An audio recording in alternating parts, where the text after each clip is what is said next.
So ayun na nga, nandito tayo guys sa Sitio Burol. Ayan, Silang Cavite.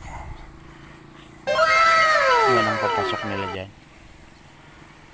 So dito tayo maglalapag ng mga, hindi na to panggas ha, marami na to. Siguro kaya na to mga pang grocery. So pasensya na kayo guys sa boses ko dahil bagong gising lang tayo.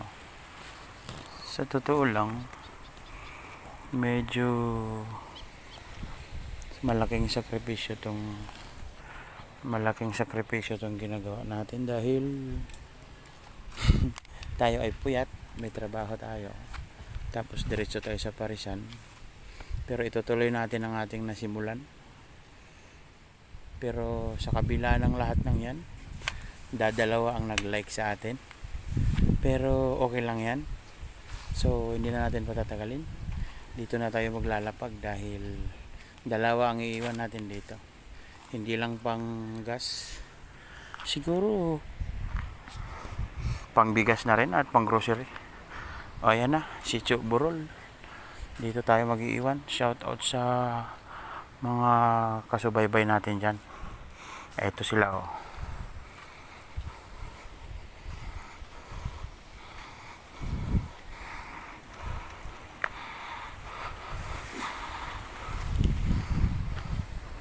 Huh? What? So tabing kalsada lang natin iiwan. Dito sa may ito, pinag-anuhan ng kwitis. Tapos dag-anan lang natin. Ayan. Ayan, mabilis makita yan. Sitio Burol. Ayan, kanto. Tapos pag naglakad ka, ayan, makikita mo yung kwitis. Kwitis ba ito? Pinag-anan ko dyan. What? So next. Ayun, dito ang pangalawang bagsak natin ng ating pang grocery. Bahala na kayo kung grocery o bigas o ano. Sa mga Sitio Burol, alam na alam nyo ha. Ito yung nanggaling sa kanila doon. Pag nakaharap ka ng silangan, ito yung pakanluran.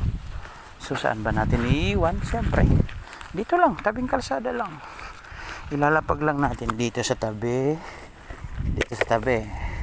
Yan. Tapos takpan natin ng plastic. Tapos may ano ng nyog. Yan. Yun. Paano? Hanap na. Dito lang yan sa may Sitio Burol, Silang Cavite. Paano? Kahit maulan guys, ito talaga ay malaking sakripisyo. Dahil puyat, tapos may trabaho pa. Masama ang panahon, masama ang klima, pero okay lang. Itutuloy nga natin ang ating nasimulan. At sa kabila ng yan, dalawa lang ang nag-like sa mga nakaraang video natin. Baka naman pwedeng maglambing. So paano, dito na lang, peace out.